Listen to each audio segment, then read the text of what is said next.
Apa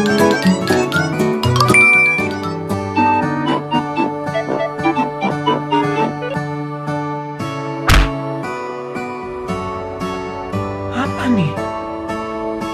Apa nih? Apa nih? Sabar.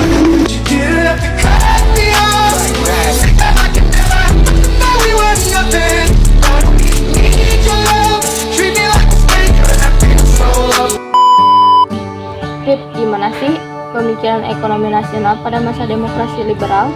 Pemikiran ekonomi pada tahun 1950-an pada umumnya merupakan upaya pengembangan struktur perekonomian kolonial menjadi perekonomian nasional. Terus sistem ekonominya gimana? Sesudah pengakuan kedaulatan pemerintah, Indonesia menanggung beban ekonomi dan keuangan yang cukup berat. Dari disepakatinya ketentuan Konferensi Media Bundar, baik utang luar negeri maupun dalam negeri. Terus akhir masa demokrasi liberal di Indonesia itu kayak gimana?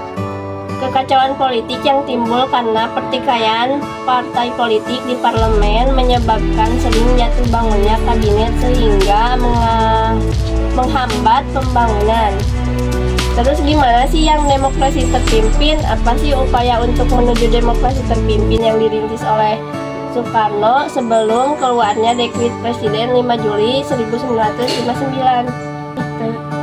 Langkah pertama untuk mewujudkan konsep Presiden 1957 melalui Panitia Perumus Dewan Nasional muncul usulan secara tertulis oleh Kepala Staf Angkatan Darat Mayor Jenderal Ahmad Nasution kepada Presiden Soekarno tentang pemberlakuan kembali Undang-Undang Dasar 1945 sebagai landasan demokrasi terpimpin.